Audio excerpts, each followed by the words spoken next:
Hello and welcome to the Just for Gamers video game podcast. Episode 201. Size of your middle finger. They don't make them like they used to, buddy. In this week's episode, we make the least effort possible.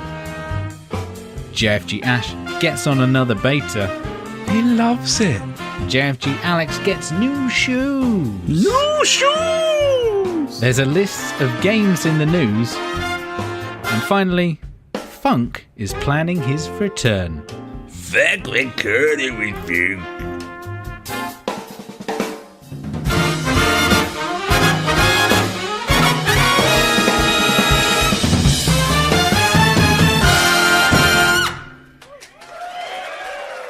Hello and welcome to the JfG Podcast. This is episode 201. My name is Alex, and I'm joined as ever by my very good friend Ash. Hey, buddy. How are you this week? Hey, buddy. Yeah, I'm feeling good on a Wednesday, as always. You know how it goes. Feeling good on Wednesday, and we're back streaming live on the internet. We thought we'd take a break for our groundbreaking episode 200. We're like, let's not stream that one. Let's leave that. That's timing for you. Put a pin in it, because that's the saying. And you don't want to spoil the surprise. Exactly. You don't want to ruin it like that. No. So yeah, I mean, I'm all right. You're all right. I'm all right. Although I'm coming in with the minimum amount of effort made this time, buddy, and that really is the swing to our roundabout when it comes to putting a lot of effort into a podcast. Is the following one? I don't think so. Fucking bare minimum, mate. So fucking lowest. Back to lowest normal ebb. then. Yeah. Back to normal. Back to normal. Absolutely. There'd be no quizzes or shenanigans or happenings or goings on here. Fuck that. I did get a few compliments about the quizzes. People seem to enjoy it, buddy. You know? Yeah, it's good. Everyone loves a good quiz. Everyone does love a good quiz, and I think we brought our A game quiz-wise when it came to... Did you get any of the messages? What was it? Sharpedo? Did you get any this week? I haven't received a single message. No Sharpedos. That's I haven't. Now, there's obviously still time, because... There's still time. It's only Wednesday. It only went up sort of 4 days ago, and it's very long. But, we'll see. We'll see on that front.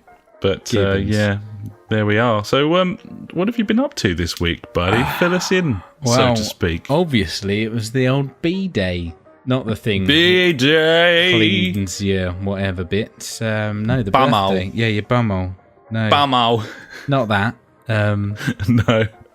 Yeah. Nor was it the incredibly popular Beyonce album, B-Day. Oh, is that? Is that a thing? That's a thing, okay. Yeah. I did not know.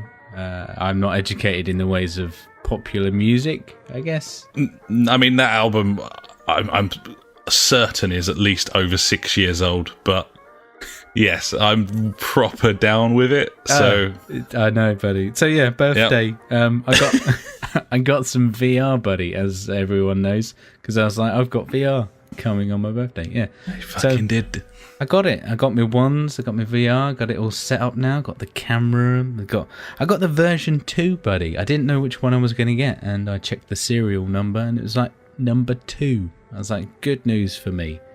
Huzzah! Yeah, because you got the the most important component, as I'm now learning, as someone who's purchased a cheeky telly, is the HDR pass-through, which I don't have, meaning that if I have my VR plugged in at all times, then I get no HDR on the PS4. Whereas yours is capable of doing that, as they all should have been from the fucking start. So that's quite nice, isn't it? And then you got your headphone jack on the old it comes with actual headset. Comes with a little set of headphones you can plug in, and it like clips around the back and then drop down into your ears. It's all right, actually. Yeah, it's not bad.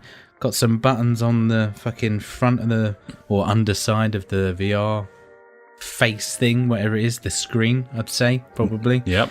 Yeah, it's a fucking lovely treat. I've been playing a few games, which I'll talk about in a bit. I'm not going to go crazy.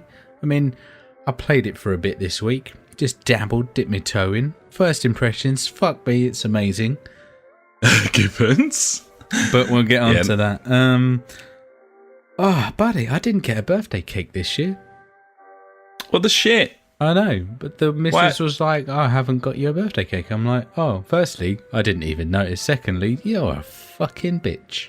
What a hoe bag, frankly. I mean, it's the first year in my life where I haven't actually had a birthday cake. And, it hasn't set it off on a good note, Man, I don't remember the last time I actually got a birthday cake, if I'm brutally honest.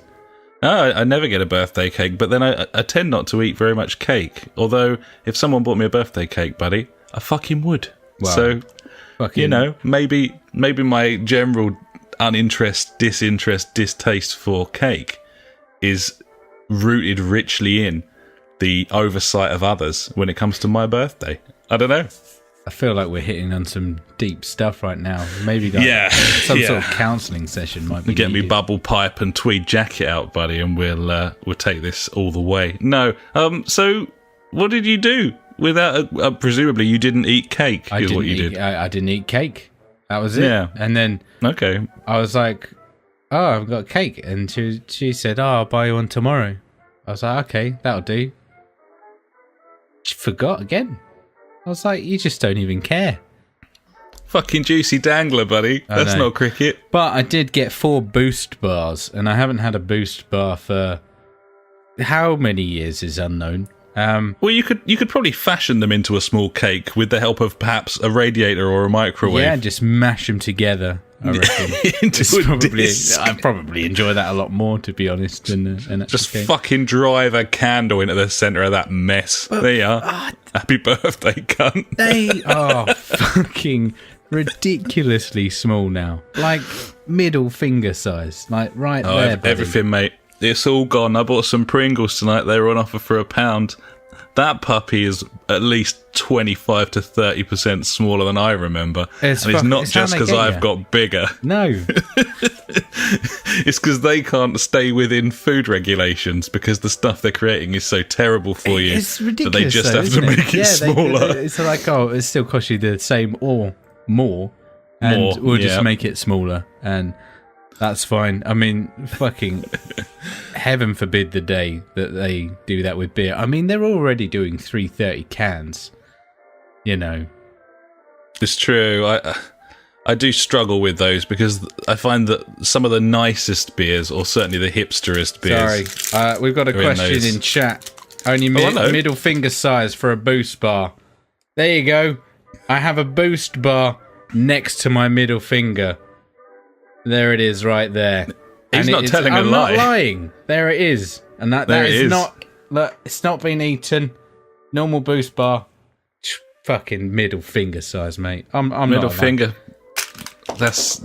But yeah, thank you disgrace. for that question. Is it feathered fork? There we go. There you are. So yeah, apart from that, this week, buddy, I've just been playing fucking games. Because it's kind of what we do. I've got to eat this Boost bar now. I'd say it's decidedly handy that you've been playing games, buddy, because actually the topic of this week's Video Games Podcast is video games. Fuck yeah, get in. I love it. There you are. He's bluffed it. So there you are. I'm going to ask you what you've been eating while I chow down on this middle finger size Boost bar. He wants to know what I've been eating. I don't know if that's what he meant to ask, but you normally go on about how you've been out for dinners every week. That's true. And, this week I've been eating dinner, but go on then. What have you been doing and eating this week? Okay, I don't know that I have been out for dinner this week. Fuck off. I know, right? The old fucking switcheroo, buddy. There you go. I've had a good old week, actually. Well, I say week, and obviously I mean weekend, because the week is for work, and work is just a soul-destroying slog. Although, I love it. I have to say, my new job is not a soul-destroying slog. It's actually fine. I haven't really mentioned that I have been working, although I hope people assumed I was. But hey, what can I say? Either way, I went out at the weekend, buddy, after getting quite fucked up on game night because it was your birthday, and obviously I was not in a brothers good mood in arms on and Saturday. so on. Oh yeah, buddy. You got to do it, haven't you? Really, it's rude not to. But obviously, working leads to, I find, less drinking because there's less time in the day to do so, which makes you susceptible when you go on a bit of a sesh. So yeah, it was a heavy one, but it was a good one. I enjoyed it. On Saturday, I met up with a friend of the podcast, Paul, and friend of the podcast, Mark. That's right, 2 friends of the podcast, buddy, came to my town, although one of them lives here. That's true. And I spent some time with them, just giving back to the fans, you know, just giving back. Just give it, yeah, you know. No, we were going to a gig. Actually, we went to just giving back. Fan meetup day. Yeah, just give him Come back, on down, buddy. Tunbridge Wells. Just push him back. Come and meet me. Oh yeah, push him. Yeah, back, just push him back. Went to a gig. Went to the Forum, buddy, after some very tasty KFC, the first of 2 fried chicken escapades this weekend for me. And we went to see Jamie Lenman, who is a solo artist in his own right and has been for 10 or so years. But I know him best as the lead singer in one of my favourite ever bands, Reuben, who are fucking awesome. Always were. And so it was quite exciting, and also it's been a long time since I've been to a gig where it was really fucking heavy, so that was good as well. Quite a nice, like, refreshing change from going to see like 90s Britpop bands down there and stuff. Crowd was mega up for it as well. Friend of the podcast, Mark, got right in that pit. It was, except, you know, because we've all grown up now, he was in his like faux Aaron sweater and glasses. And I have to say, there's nothing more Tunbridge Wells than someone in essentially an Aaron sweater in the middle of a fucking circle pit, trying to kill everyone around them. I'm trying to remember the last time I was in a circle pit. Yeah, no, been a while for me too. Ago. You know, I feel like I could probably hold my own right now. It'd be all right. Yeah, we'd swinging about.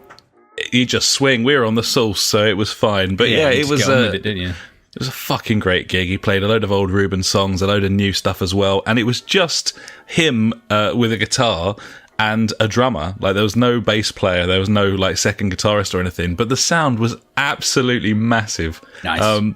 If you like your heavy shit, then look him up on YouTube, Jamie Lenman, and you'll see what I mean. But it was heavy as fuck, and we really enjoyed it.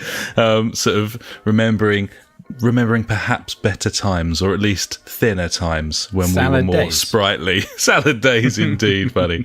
So yeah, that was cool. Went out afterwards, of course, and we're out rather late.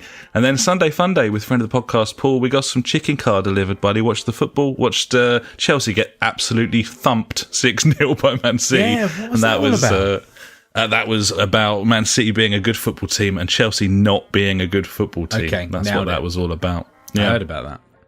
And that was basically my weekend, buddy. The only things to add, I've got new shoes. You know what shoes they are. I've been buying the same ones for about 16 years now. I only buy Globe trainers. They're the only ones I buy. They're like sort of skate shoes, but not sort of your sort of all-star, sort of low-cut plimsoll type things. Proper trainers, buddy. The new ones, they're black and white. They look very, very tasty indeed. Very pleased with them. And it's only really when you get a brand new pair of shoes, having worn the last pair every day for 2 years, that you realised how little fucking support you had before, and how much support you have now. So that's really nice. It's a big difference. Yeah, as I jumped in the car for the first time and almost threw myself through the windscreen, trying to get to grips with the pedals. And yeah, so that's me, buddy. The only thing else worth saying is I'm very much looking forward to seeing what Shit Show Crackdown is this Friday when it hits old Game Pass. Yeah, I'm looking forward to talking about that next week. But yeah, that's me, buddy. So it probably only really remains for me to ask you exactly what you are drinking this evening. Ah, well, buddy, this evening I got a little treat for the birthday. I've got some Trooper I'm on, even though in the stream it says it backwards because my camera's flipped round. Yeah, it's the Iron Maiden beer. It's nice. I saw that in Sainsbury's, actually. That's a good one, is it? It's tasty? Yeah, I mean, it does the job.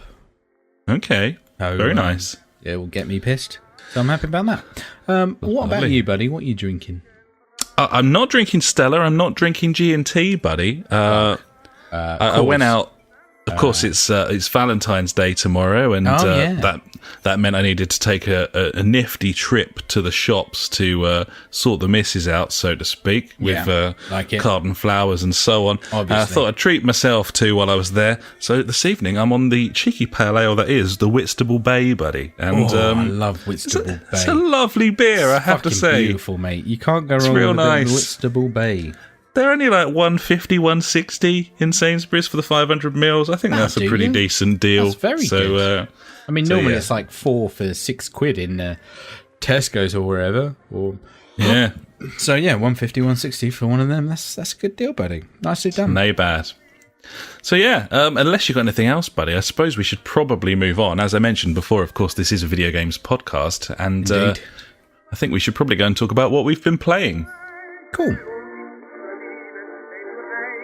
So, do you want to kick things off, buddy? Obviously, I played some VR with you this week, so we've got that to talk about. Yeah, so we save the VR till the end, because we can have a bit of discussion about that. So I'll go through the other couple of games that I've been ploughing into this week.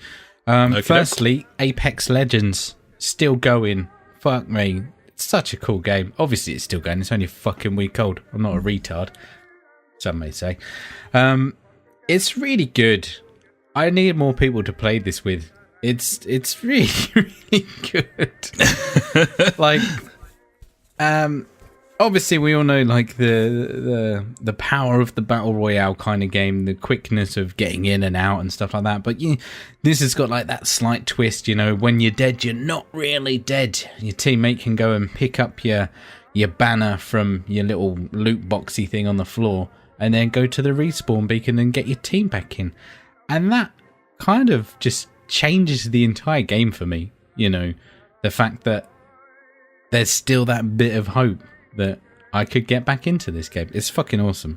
Well, I suppose that's one of the things we really loved about old Wild Pants when we were playing it. It was that even when the whole team's getting completely screwed over and everyone but one is down, there's still that chance that some sort of cheeky, friendly neighbourhood PJ could crab through a bush and pick you up. So, totally, buddy. Yeah, it's a masterstroke for a battle royale game, isn't it? Kind of keeps it a little bit more open-ended, and probably the biggest pitfall of the battle royale games, although it's a strength as well, is the fact that the whole thing could be over inside sort of 1 minute if you get a little bit unlucky.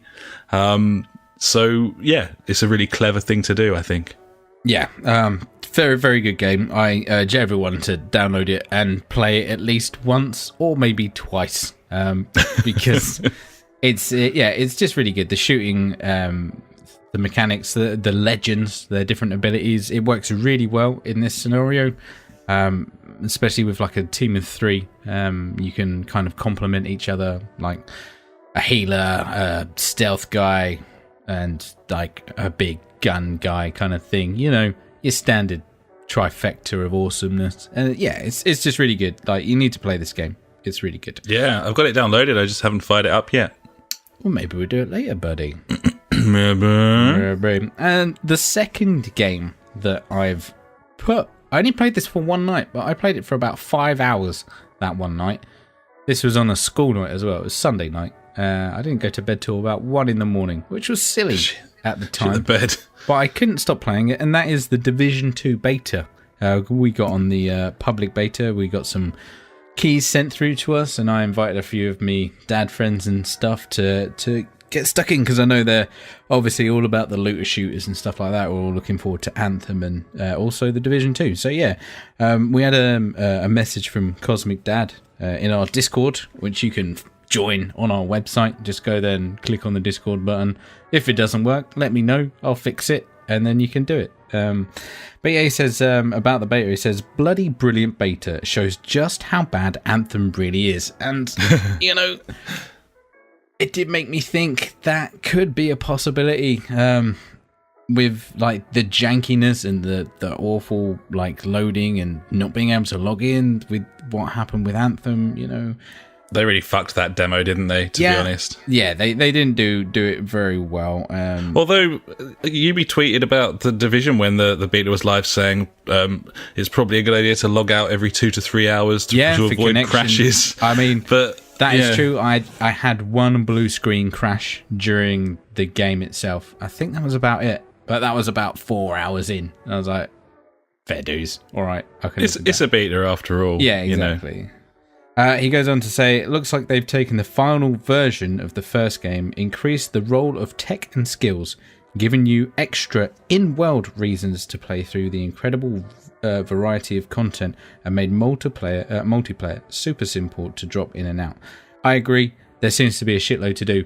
The beauty of what I found with this was it's very similar, being the Division, like combat and stuff like that, but it just felt like the world was like heavier populated, and there was a lot of stuff going on.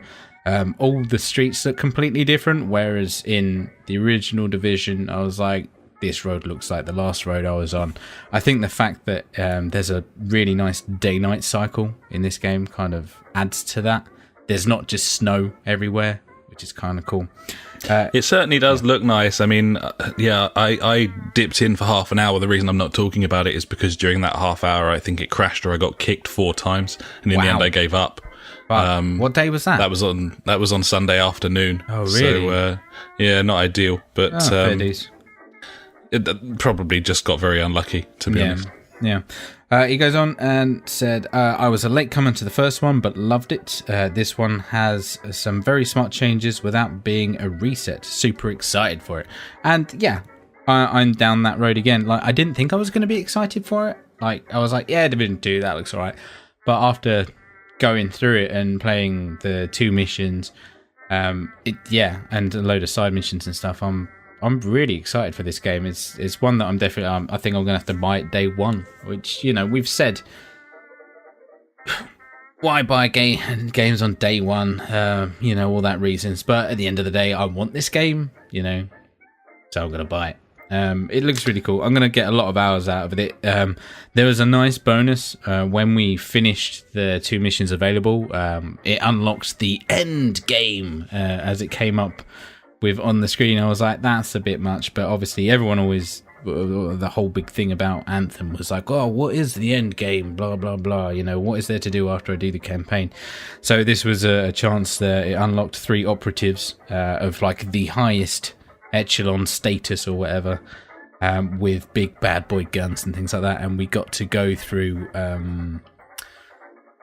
the final mission on hard mode, and this was a bit crazy. We were all super statted. We went in there, it was incredibly hard.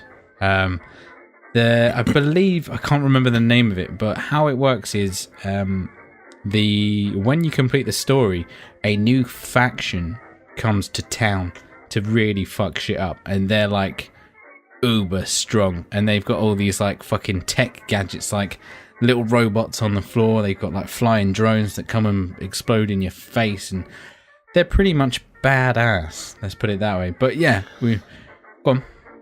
Do you are you at all concerned that having it? Is that like literally going to be the last level of the game that you've played already? That wasn't the last level. That was the second mission, I believe. Right. Okay. So it unlocked hard mode. Hard mode rather than like the last. Yeah, I was thinking you were saying you've like played through the last mission. No, the last mission on the beta. Sorry. Yeah. Right. Okay. So it unlocked hard mode on that. Yeah, go on. Right. And yeah, obviously it was extremely challenging. We had to use all like different tactics of flanking and stuff, and it brought a lot of memories of playing the Division back and how tactical you can be. And yeah, it was fucking super hard. But by the end of it, I was just like, that was fucking awesome. I really like enjoyed the intensity of it and everything like that. It was very good, and it was a very good beta, and obviously it did its job on me. Someone that was like, yeah, I'll get this, but now I'm like, yeah, I'm gonna get this kind of thing.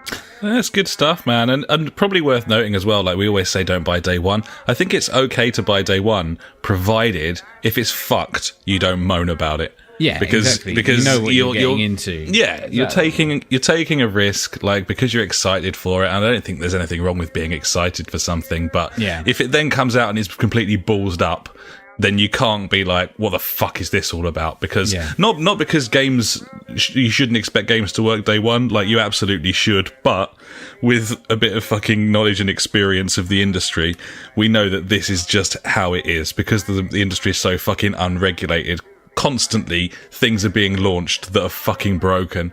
So provided you take that like into account, you understand what you're getting into, then exactly, that's it.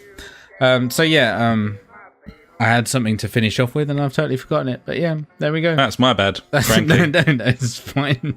I'm not too fussed. I think it like Cosmic Dad said, it's taken the original game, and by the end of that, it's 3-year cycle, I think it was, maybe 4, I can't remember.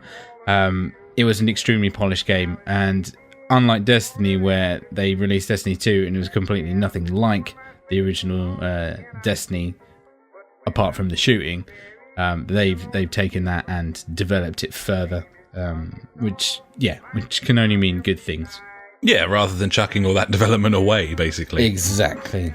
Makes sense. Yeah, Gibbons. So that's it for me, buddy, apart from some VR, which we'll talk about in a bit. So what you been up to? What are you playing? Other than VR and Celeste and a bit of F1 and all of that stuff, the only other thing I've been playing this week of any real interest other than the VR with you is FIFA 19, which doesn't sound interesting. But because friend of the podcast, Paul, was over on Sunday, we had the chance after the football to try out the exhibition mode on FIFA 19, which has got some quite cool little kind of mutators that you can use. So in the exhibition mode, there's a few different options. You can play like Champions League final, or you can play first two and set a number of goals rather than having a time limit. These are all things that should probably have been in a football video game in the first place, because it's a fucking video game, so why not? But at the same time, no one else has ever really done it. But it's got this house rules section, which I was kind of been keen to try out for a little while. And there's just some really funny stuff in there. For example, you can play where the rules are, it's completely normal football, but if the goal comes from outside the box, it's 2 goals rather than 1. Which is, like a really cool thing to have, especially if you're playing like versus with a friend. Just basically sort of rewarding anyone who can crack one in from the edge of the box, rather than, it's kind of cool. It's very cool. A few different modes here. Headers and volleys, literally headers and volleys, which is, if you score just from a normal shot, then it's just a goal kick. And they've recorded specific commentary for all these modes as well, which I think is quite a nice touch. The one that I was most excited to try out, and have been from the start, and I'm annoyed that it's only local, because I think we could have a ball with this on a game night online, is survival mode. And this, you may remember when it was first announced, when you score a goal, one of your players is randomly ejected from the game, which is really funny. And they've got commentary in there as well. So you've got Martin Tyler saying like, and they've scored, which is wonderful, of course, but the negative that comes with it, someone has to go, and they just like remove a random player. It was a real good challenge. We were playing it co-op, just like Liverpool against shit teams, basically. Obviously. And just every time you score a goal, you lose a player. You can end up going down to 6 players, so 5 outfield players and the keeper.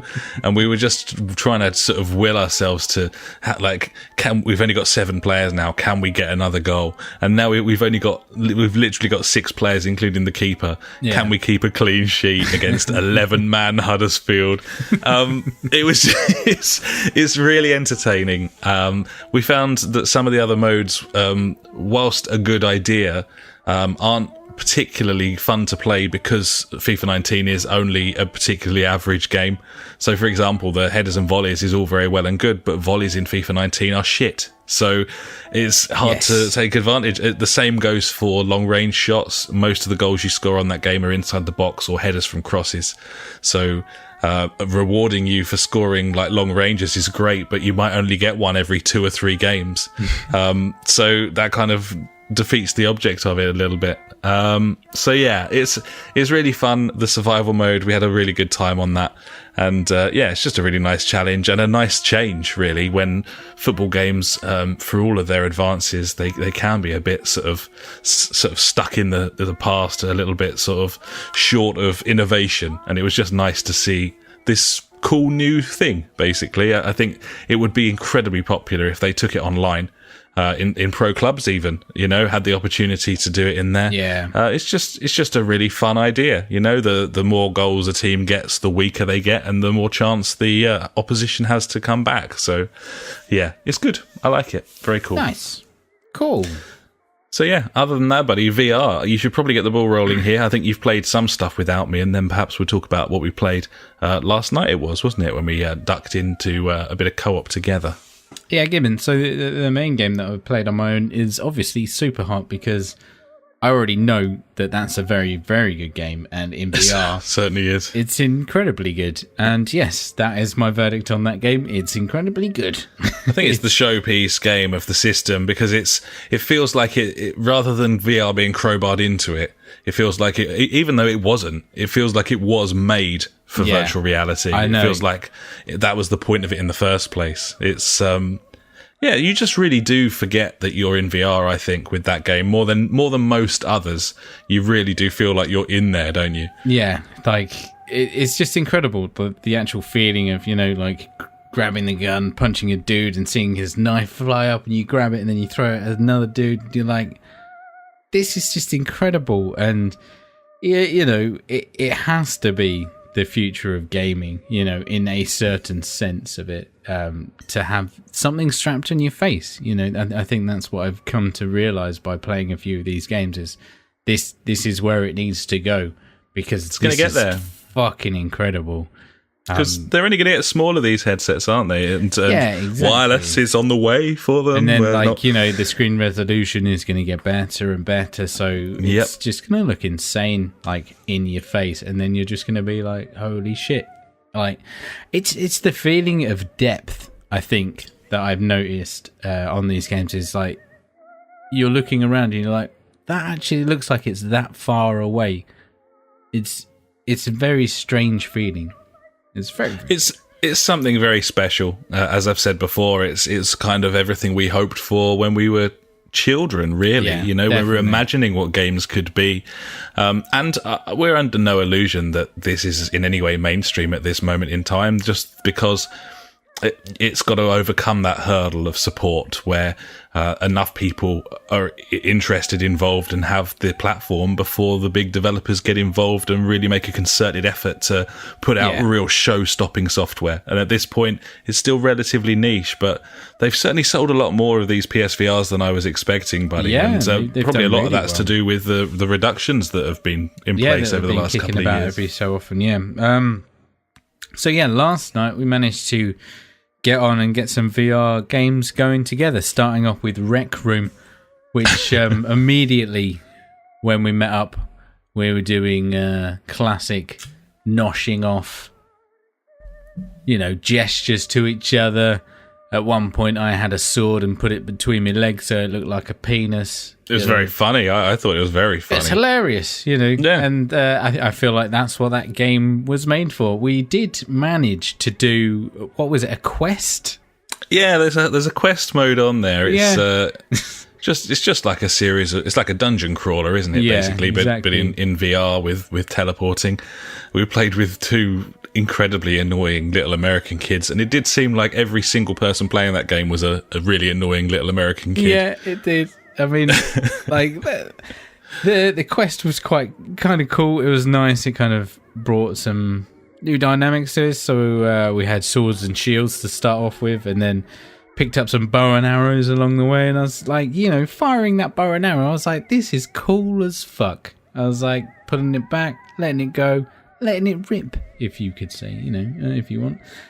And yeah, it was good. We dipped into the PvP section for literally 30 seconds and left because, like you said, everyone in that game is a little American kid screaming about everyone's mother and whatnot. Yeah, and I was just like 30 of wow. them, and they're all shouting at each other all at once, but none of them have any fucking clue how to swear. And it's just incredibly annoying, to be honest. Not a fucking Scoob. But it was nice. It was just that, just that VR encounter with that first VR encounter with my buddy, and I was just like, "Hey, it was fucking cool." It was awesome. It's the perfect starting point, isn't it? Man, really, it really high-fiving each other and fucking chucking a frisbee about and stuff. Yeah, and trying to wank each other off. Yeah, it was awesome. Yeah, exactly. Well, just like when we're together, really. Just like when we're together. After Rec Room, buddy, I've named the game we played Vomit Simulator.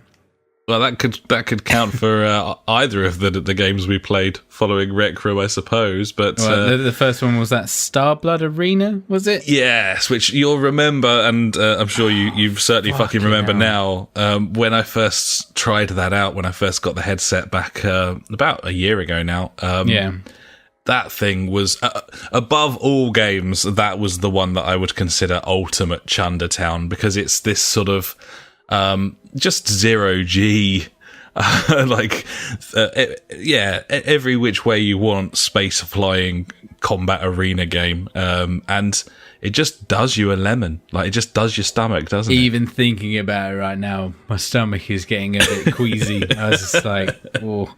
So yeah, like you said, it's just fucking space flight in and some zero G thing. You're flying about up and down, left and right, whilst looking with your head all around. And aiming and shooting with your head, yeah. Yeah, like when... when you like drop down and then you look up and I don't know, like every now and again it would just fucking get me, and I'd just be like, oh, give me a second. I had to fucking get back into it and sort myself out. But the only thing I'll say is, I think, as I said to you last night, like, it didn't seem to be affecting me in the same way. And there's two things. Firstly, if you have any alcohol when you're playing VR, then I was a couple of beers in. Yeah, that can be a problem. But also, I think there is a level of adjustment that your body makes. And having played it for quite a while now, VR, it doesn't seem to get me like it used to. So that's hopeful, isn't it? That you can kind of basically adjust to it, and maybe those feelings, as horrible as they are, might start dissipating over time. Yeah. I mean, that's it. I just got to train my brain into being like, yeah, it's all right. You're in VR, mate. It's just a screen. Don't take it seriously. Just fucking crack on. But yeah, it was cool. And then we played a bit of Wipeout as well. But by that point, I was fucking gone, and I was struggling to even like wear the headset alone, like concentrate on where I was going. It's Starblood kind of did you over. We should probably start with Wipeout next time. It's far less vomit-inducing Wipeout than Starblood, and a lot of that is down to, well, firstly the fact that you are at least on a surface, kind of. Obviously, you're hovering just above it, but there is like a fucking direction kind of thing, whereas Starblood's kind of open-ended. You can be like upside down or aiming straight up and all sorts, whereas definitely Wipeout, next time it is a track. No beers next time. Yeah, go in there stone cold sober and be like, yep, let's do this. I'm fine. Wipeout is fucking immense. Like, definitely need to persevere with that one. It's incredible in VR. It's the perfect game for VR, and graphically really nice as well. In what is a relatively low res headset, but it just feels so smooth and just tailored to it. It's a wonderful experience. Gibbons, buddy. So that's really about it. I dabbled in a couple of other things, but nothing massively to report on. Bit of mini golf. Yeah, we played a bit in mini golf. I played the VR rooms or whatever, played a bit of that and things like that. Kids had a little go on it. I was a bit dubious about letting them having a go, but they only had like 5-10 minutes each. I was like, that'll do. Get off, you cunts, kind of thing. Before you go all kind of weird and boss side and whatever. And the trouble is, I don't know what they're seeing in there. Like, is it blurry or is it straight? So I'm constantly saying, like, can you see everything perfectly? And they're like, yeah, but I don't believe them because kids lie. So you know, it can't be good for your eyes if it's all coming out blurry and horrible and stuff like that. But yeah, and I think that's the biggest problem is. Probably one of the reasons why it has the health warning and the age range warning on it is that you can't regulate it properly, as you say. Like you don't know what they're seeing exactly, and you can't pick the right time to pull them out of there. So yeah. But yeah, 5-10 minutes, that'll do them for now. I'll let them pop back in every now and again and have a little play on something. So yeah, that's about it then, buddy, for games this week. I haven't played any more Resident Evil 2. Because I'm a massive pussy, really. Well, that's fair, buddy. One day. It's like my nemesis. I will play that game. But yeah. I've always struggled with horror games. I still haven't completed Resi 7. It's so terrifying in VR. It's it really is scary as shit. So I was it Trophy, one of the guys, one of the dads and stuff that listens to the pod and stuff. I was watching him playing Resident Evil 2 the other day. I can't remember. I think he went through a door and he just let out the girliest scream. It was brilliant, and I was just like, I would do exactly the same, but probably worse. I'd probably just turn the telly off and just run away crying. But it's just, I can't play those games, mate. I just can't do it. Yeah, it kind of depends on the game for me. There are some that I can get into that I've played through, but some of them really do just get you from the off, and you never really recover, to be honest. Yeah, Gibbons, buddy. Gibbon. Okay, well, there you are, buddies. That's what we've been playing this week. Unless you've got anything else, BA, we should probably move on. Now it's time for the news.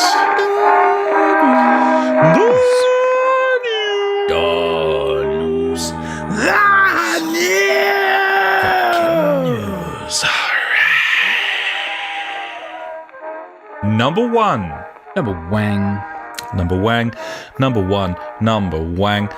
Bright and breezy news section from me this week, bud. We're still getting going in the world of video game news. I also think I'm a bit more cutthroat these days of what I consider to be news, which is probably best. I think you're right. You know, there's a lot of fucking guff out there like, oh, there's an update for this game. Oh, this game's doing this week. And it's like, well, who gives a fuck about that? Don't give a shit, frankly.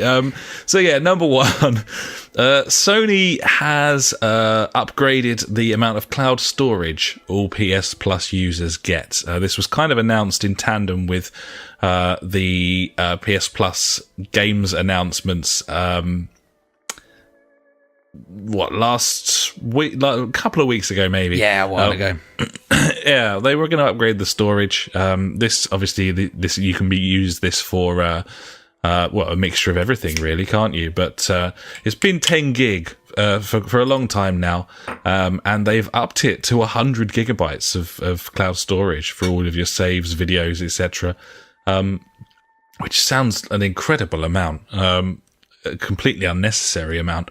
Kind of suggests what server capacity they have. But either way, obviously that's great news. You can upload everything. It's really good for people who use multiple consoles, maybe travel definitely about a fair old bit between different houses with different consoles in. So yeah, no, it's a really good thing. And be interesting to see if they kind of extend out in any way of what you can actually use that for.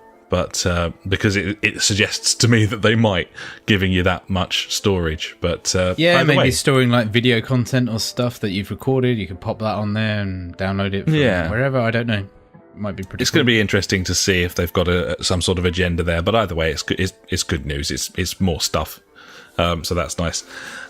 Number two, we had the Steam Awards, the Game Awards on Steam. Yeah.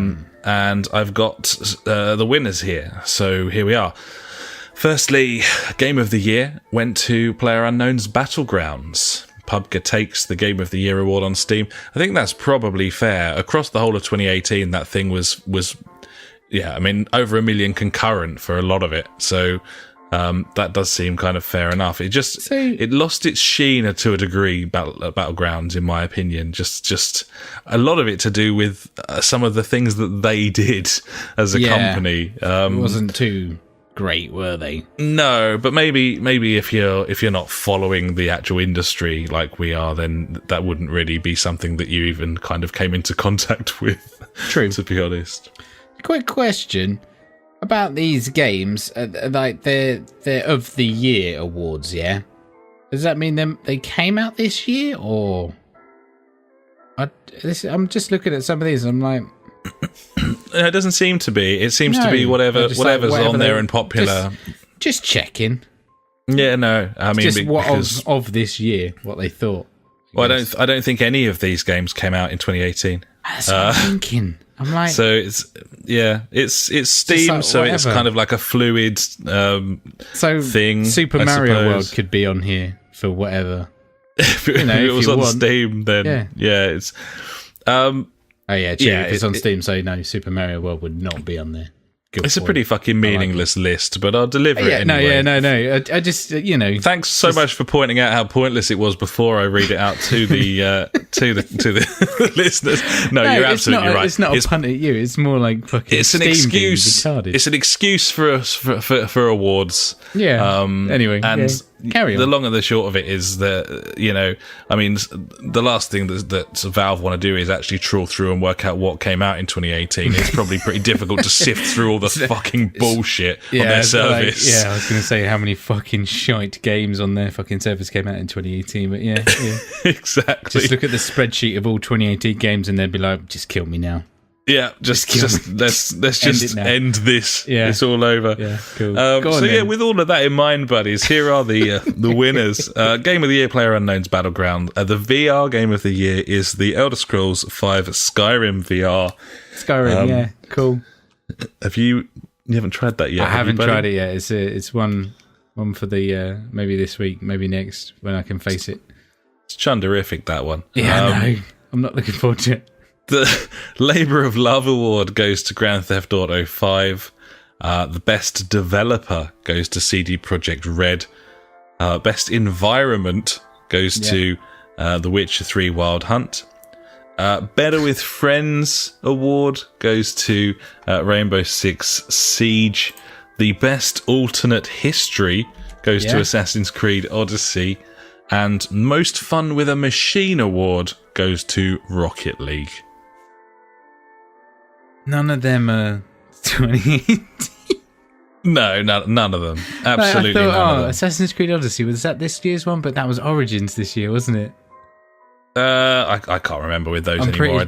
I think it was Origins. Don't even follow those anymore because they keep naming them really generic things that I find it impossible to keep track of. It's true. I mean, if I made a list of games that I liked for various reasons, a few of them would probably come on. Yeah. Here is a list of games that are good, and that Steam sells. So there you go. There you go. I mean, those year awards. Was it like a big award ceremony? Just not really. No, just like well done. Here's a list of games. Good stuff. Well done. All right. Well done, Valve. You good job. They've really bossed that. So it, mate. There's those awards. That's good. Were any of them on last year's Steam Awards? Do we know? I don't know. I don't remember this even existing before. I don't either. But then I often can't remember what happened last week. So it's true. I have to listen back to the podcast and be like, "What did I do last week?" I can tell you for 100% certainty that we did not cover the Steam Awards last year, or the year before, or the year before. So if they existed, I completely ignored them. I mean, because I'd remember talking about them on the show. Yeah. I'm guessing you saw the list and were like, this is fucking stupid. I'd like to think because of how notoriously thorough I am, buddy, that this must be the inaugural year. It's your Steam due diligence, buddy. That's all. It certainly is. Yeah. I'm known for it. Well played. Yeah. So there's those bullshit awards, buddies. We'll move on. Activision Blizzard, there's been discussions for some time about restructuring to do with poor sales of things and problems they've had. They'd lost Destiny, so I mean that's sad. That's very upsetting, I'm sure, for everyone involved. Obviously. So, yeah, Activision Blizzard is laying off 8% of all staff. This is reportedly as many as 800 to 1,000 jobs going, primarily in sales and marketing positions. So I think they were trying to make it quite clear that they're not going to take a hit creatively here in terms of the games that they've been working on. Yeah. It is nice unless you're someone who works at Activision Blizzard in sales and marketing, in which case it's not very nice at all. No. But yeah, so that's a lot of people losing their jobs. Didn't they come out and say they made like their biggest year yet? I'm sure. Yes, they do tend to do that. Thought that was the case, and then they celebrate by sacking people, 800 to 1,000 people worldwide. Yeah, it's a lot of people. It's not ideal, but either way, obviously it's business, I guess. That apparently is business as the corporate juggernaut kind of wobbles on, and people go by the wayside because of it, which sucks balls, but there we are. Moving on, Blacklight Retribution servers finally being turned off in March. We tried this, or I played this maybe 6 to 8 weeks ago, just to see if the lights were still on, really, and they were, but not for much longer, buddies. That game's being turned off in March. I can't remember is it Hard Suit with the company that came in and kind of took over. I can't remember. Yeah, they made a lot of changes, and it was far more free to play. To be honest, it kind of looks, to all intents and purposes, that the first model that was used for Blacklight Retribution was a bit too generous. Yeah. So they maybe suffered for that. Maybe suffered from a lack of marketing as well. Like, no one really even knew that thing existed. Even when the console launched, no one really seemed to know that. Well, we played it because we were starving for content at the time. Really, and we're like, anything, give me anything, and it was there. So we're like, we'll play it. It was kind of cool. Enjoyed it. Now, I believe it's just the PC servers that are getting turned off in March. I could be wrong. But I did read somewhere. It sounds like it's going to be the beginning of a process. So expect them all to go off, but certainly March is the starting point for PC. Yeah. And they said that everything is free now on PC anyway. So if you want to go in there and fucking fuck about with every single weapon you can, go nuts until March. Yeah, apparently so. A little bit of a celebration party before they're closing down. Always. That's fine. There we are. So yeah, that's that. We move on. VR support for Dirt 2.0. This is something that a lot of people have been interested in because, as you'll find out at some point, buddy, Dirt Rally is the best thing ever in VR. It's also Chundertown, but it's fucking fantastic with the wheel and the headset. It's something special. And then Dirt Rally 2.0 is announced. We're very close to it launching. It's actually next week that it's coming out. And no sign of VR support for any platform, not just the PSVR. They came out this week and said that post-launch there will be VR support for Dirt Rally 2.0, but no mention of the PSVR or Vive, just specifically mentioned the Oculus Rift.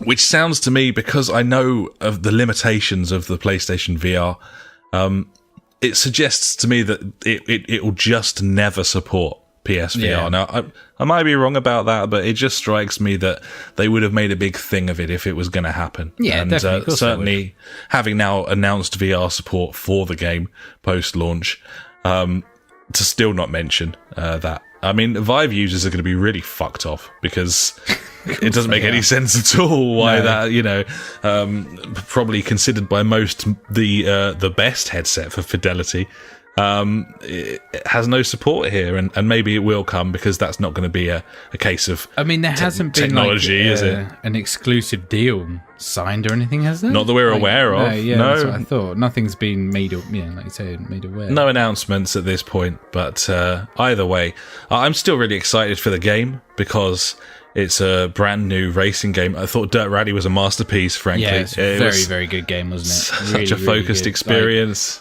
It was so intense at all times, especially on the steering wheel. You've just got to focus. It's silly.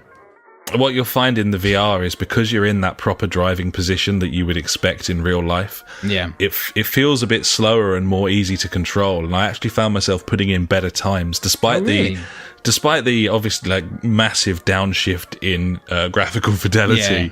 Stuff, I was quicker around the dirt tracks and stuff. I was quicker in the headset because you get like the feel of the car properly as if you're driving your car. So it's it's a really interesting one. But just a testament to what a brilliant sim it is that's the case. You know, you can put a headset and have the wheel and you're better because you feel like you're driving a real car. That's quite a fucking acclaim, I think. So Gibbons. Yeah. Pretty cool. But yeah, so Dirt Rally 2.0 doesn't look like it's going to have any PSVR support, but it is coming to Oculus definite, and for the Vive, I suppose we'll see, but nothing announced at this point. Cool. So that's Dirt Rally. Moving on, Jim Ryan has been named the Sony PlayStation boss, as in overriding worldwide Sony PlayStation boss, replacing current president John Codera.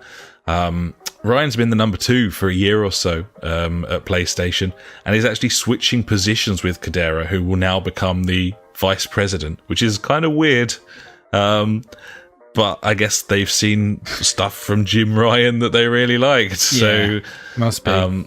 I would deliver his little like fucking soundbite here of what he said, but it was just generic corporate I'm a tool, bullshit. I'm a tool. It was, I'm very proud to be a part of this organisation, bloody blood, bring passion, and thanks so much to Codera driving the company forward. So excited for this new challenge, and my wife, and for being here and the support of everyone. All those things. All those things. That's what he did. Yeah. So there you go. Whether anything will change, I mean, who the fuck knows what decisions he actually makes? I don't. Yeah, I mean, he's the top man. He's not going to make major decisions, is he? Well, he's going to sign off on them. I don't know. Maybe be like, I've got a great idea. Hey, no, but I mean, it's hard to say. It's very hard to say what sort of power he's actually exercises. But either way, he's the new head honcho. So I guess we'll see.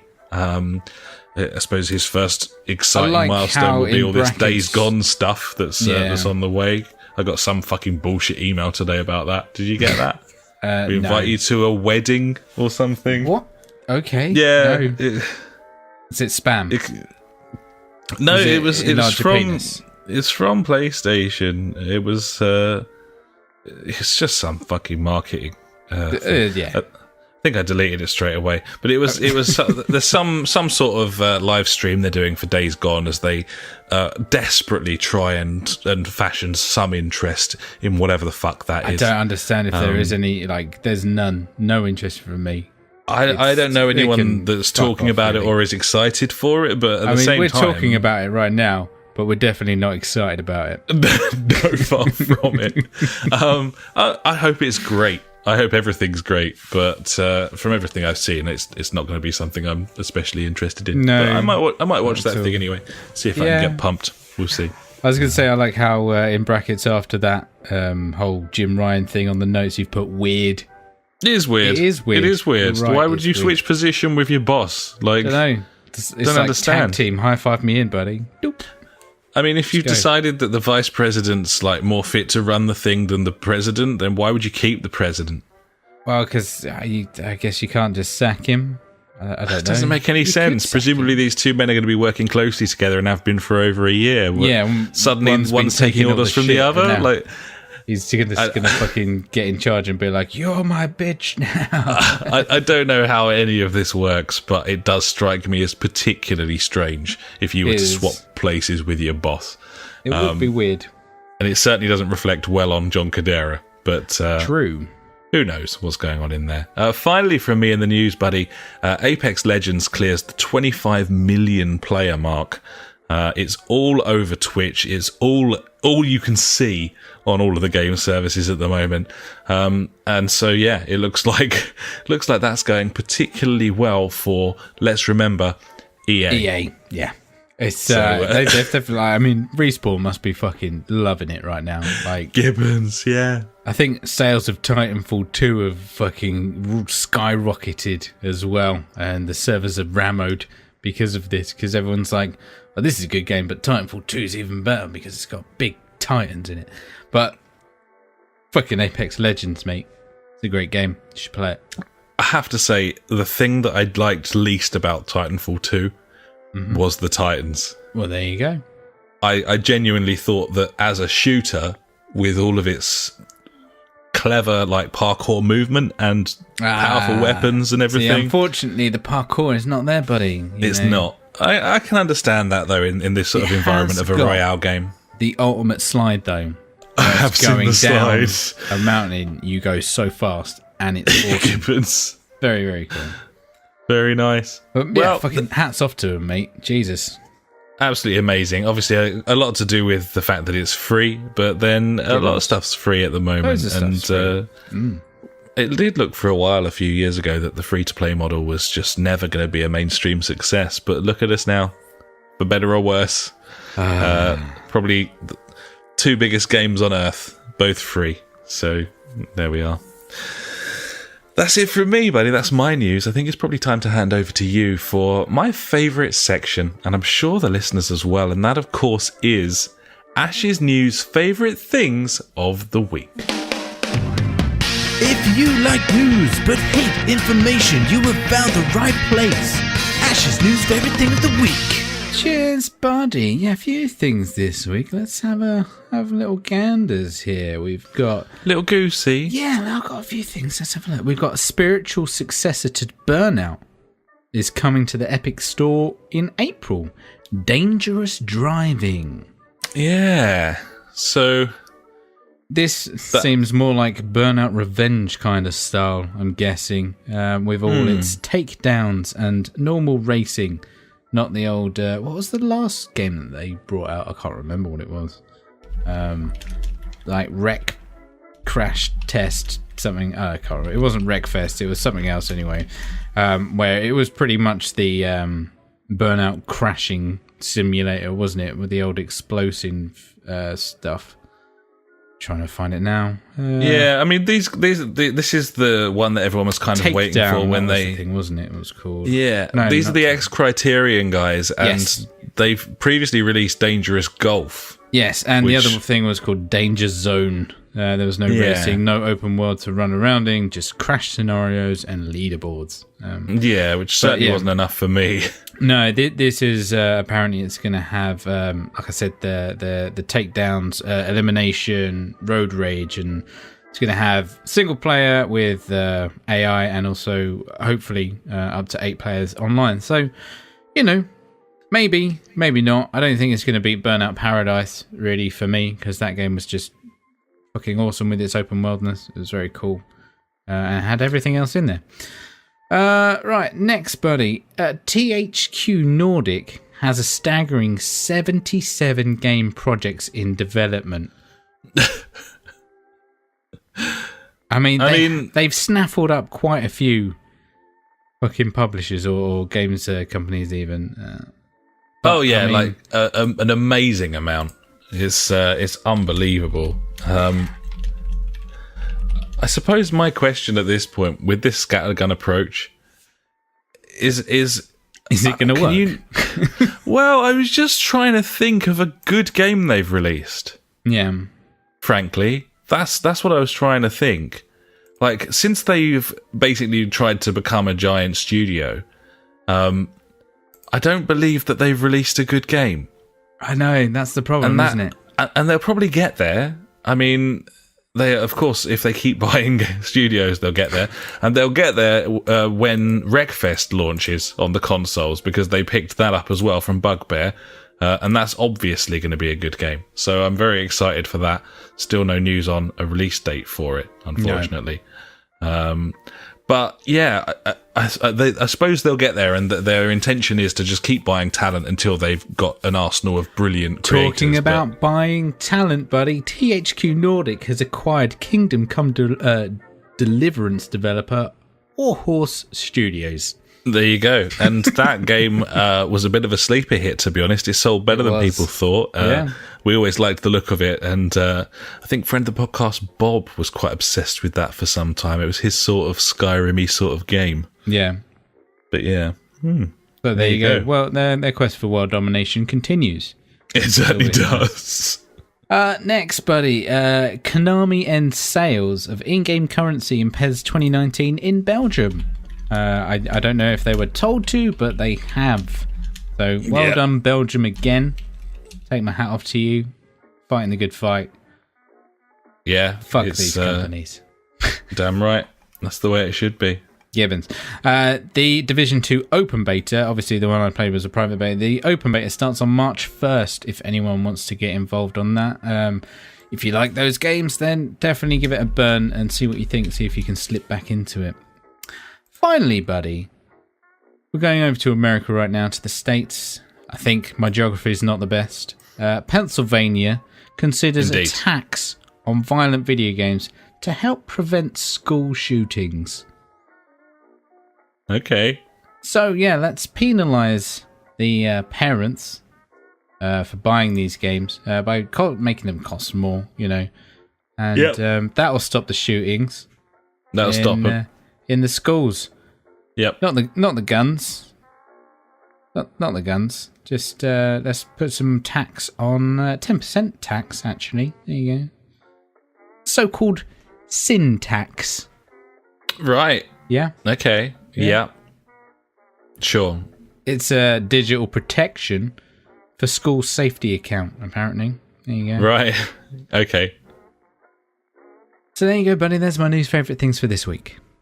Oh, well, lovely, buddy. Thanks so much for those. They were tasty treats. That was your news. Before that, of course, was my news. And that, ladies and gentlemen, was the news.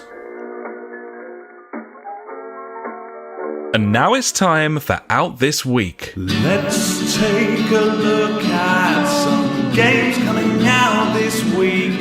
Probably filled with microtransactions, loot crates and pay-to-win mechanics. Because fuck you all. Fuck you all. Fuck you all. Fuck you all. Buy our shit. And that's out this week. Sure is, buddy. There's 2 things out this week. That'll do. Yeah, nothing else. And I mean, did if you look on Steam, I'm going to say there's about 50. There's about 50 games out this week. But we don't report on them because they are nonsense. Why would we? So out this week we have Yakuza Kiwami on PC. This is a game that's been out on the consoles for some time. Comes to PC now. And, of course, the big one and only other one this week. Anthem arrives on PS4, Xbox One and PC on the 22nd of February, where people will ask and have their questions answered. Have they managed to turn that shit show into a video game? And that's going to be interesting to find out. We shall find out at some point. We shall, yeah. Yeah, it's going to be interesting. I'm looking forward to reading some reviews of that and seeing what people think, really. But again, only just out of a sort of morbid curiosity, to be honest, because I don't think it's going to be for me, even if it's considered really good. So yeah, that's just me reading video game news, buddies. That's kind of something that I just want to say that I really like the word Kiwami. I do like Kiwami. It feels like you've said it wrong, but then you get to the end of it and you're like, no, I got it. Kiwami?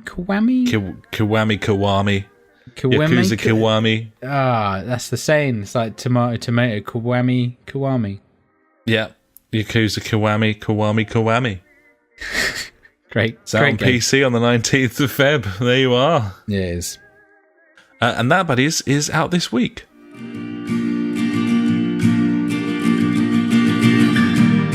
Every week we end the show with questions and comments sent in by you.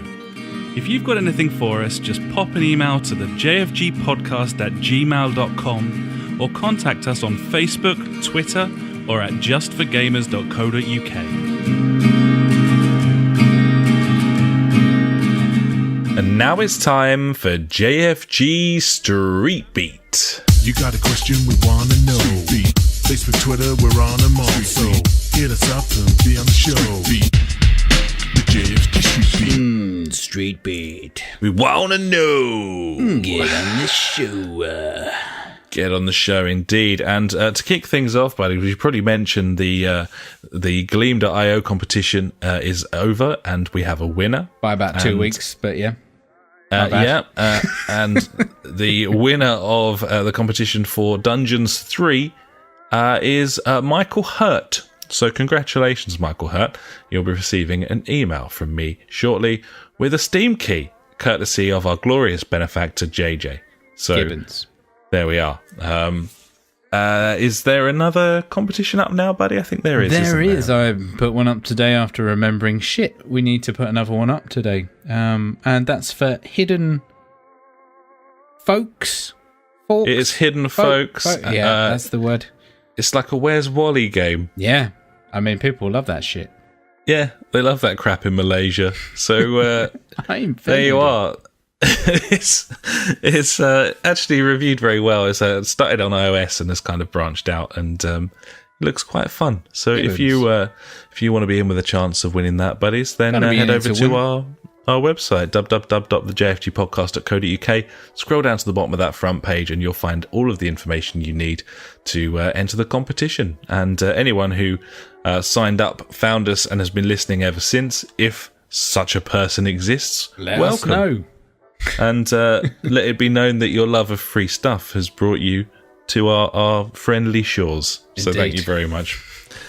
To finish things off, buddy, I think it's only fitting to announce that the triumphant return of the Funk is imminent, buddy. We're about a month away from his return from his various round-the-world trips. Of course, that's exciting news for us because we know him personally and play games with him, but also for the podcast because it's not been quite the same without that regular fuckwit corner. I know. Yeah, it's just not been. It's been sad times.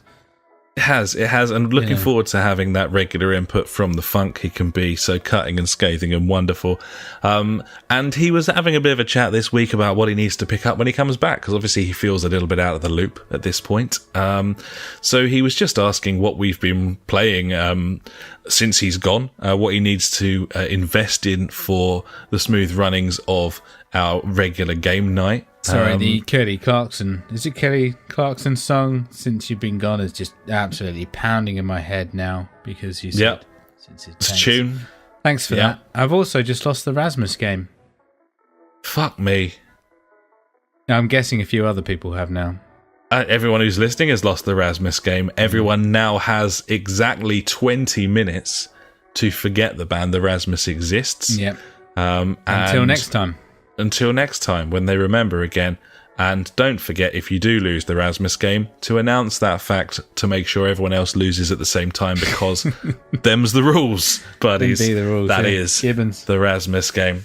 Anyway, he'll be back soon. He'll be back. And he wanted to know what we've been playing. And what we've been playing, of course, predominantly on game nights, is F1, which was very unlucky not to make my Game of the Year list because it's comfortably the best F1 they've ever released. And we did have a brief chat about why these sort of iterative annual franchises didn't make it onto our lists. But it really is an amazing game, Formula 1 2018.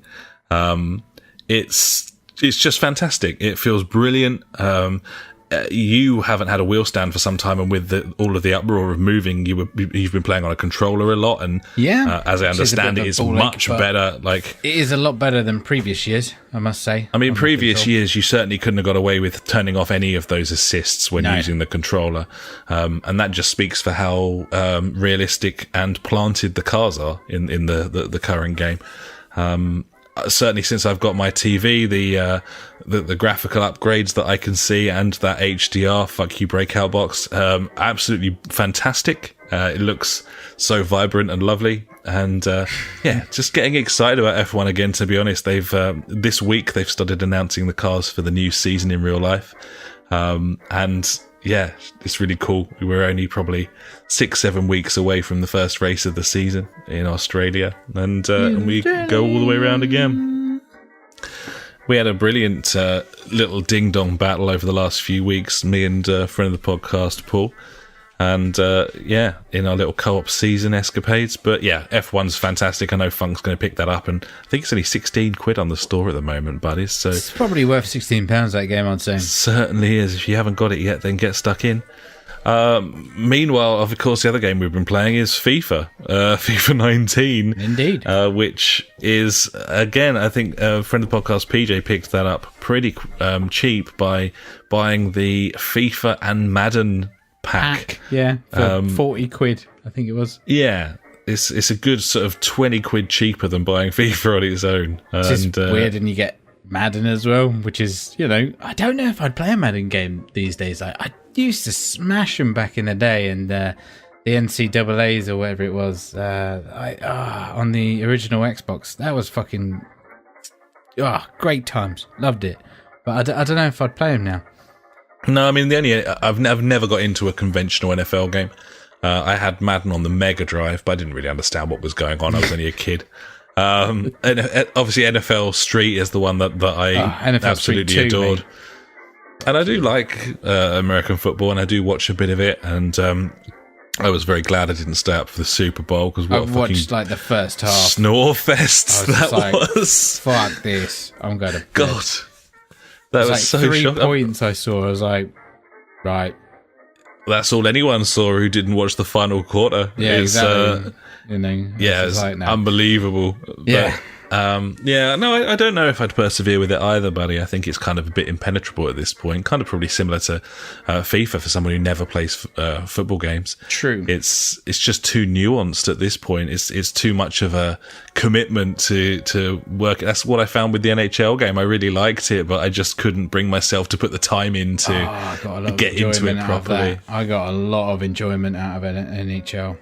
It was obviously a great game, but I couldn't bring myself to put the time in and the effort to. But you went crazy town on baseball, though, buddy, didn't you?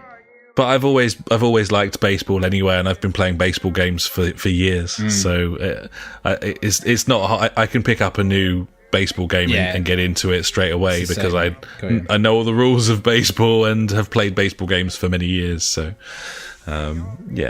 But in terms of game night, it's often been a trio of us, hasn't it? So we haven't been able to play stuff like Rocket League. It's been suffering of the diversity of games, I would say, at the moment. Yeah, it's just been F1 and FIFA kind of non-stop for the last month or so, but it's been really fun anyway. Yeah, it's been a lot of fun. The other one, obviously, that he's going to want to download is Apex Legends as a fan of the blackout mode on Call of Duty before he went. I think Funk's probably gonna dig this, and I think he'll obviously appreciate the lack of parkour bullshit as well. I think that's not really his bag, is it? So. He was a big fan of Titanfall 2's multiplayer and stuff. So I think this is right up his street, and it's good news for me because it means that he'll play it with me. Gibbons, buddy. Full-blown Gibbons. So, we look forward to welcoming Funk back and hearing about his travels and also about video games again. I love video games. Gibbons, buddy. So I think that'll about do us for episode 201, and for an episode that we put such little effort into, buddy, and actually kind of almost seemed proud of that at the beginning. I think it's gone pretty well, don't you think? It's been positive, mostly, throughout. I've been a happy chappy. I got quite a bit of sleep last night, so I'm quite, awake, whereas normally I'm dead to the world by this time. Gibbons. So, man, it's been a lovely podcast of ups and downs, roundabouts, and, oh my God, what was that used to be for? Up, down, in, out, yin, yang. What was the section? Fonzo Phoenix, buddy. It's the old Fonzo Phoenix. Maybe that needs to make a little guest appearance. Maybe. Bit of Fonzo Phoenix. Yeah. Oh, there you go. F4P. Reminiscing. Another good point. Indeed. Yeah. Anyway. Little river band.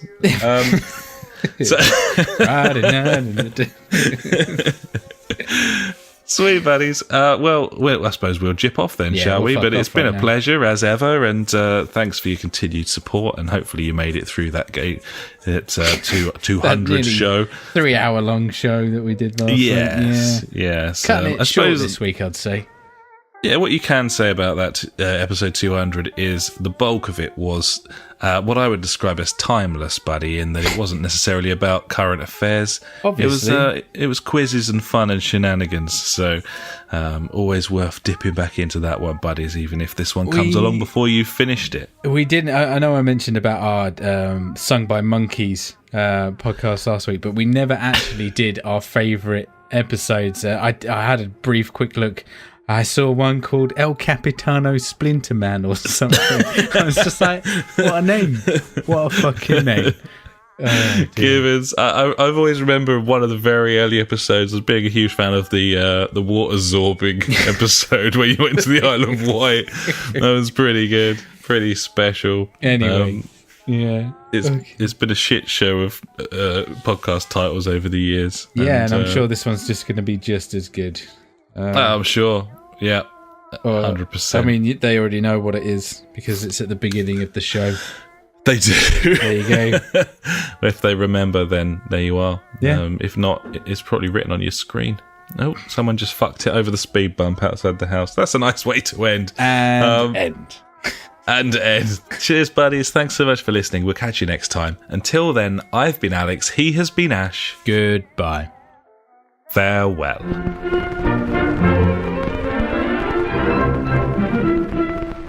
You've been listening to the JfG Podcast with Ash and me, Alex. You can find us at www.thejfgpodcast.co.uk, where you'll also find our Discord and Street Beat if you want to get involved with the show. Our Facebook is /the JfG Podcast, and our Twitter handle is @the JfG Podcast. We're on all those video streaming sites too, buddies, from TubeTube to twitch.tv /the JfG Podcast to mixer.com, aka beam.fucking-pro. We've got a PS4 community you can join, just search the JfG Podcast on there, and we're also on Google Plus if that is how you choose to live your life. Thanks so much for listening, buddies. We'll catch you next time.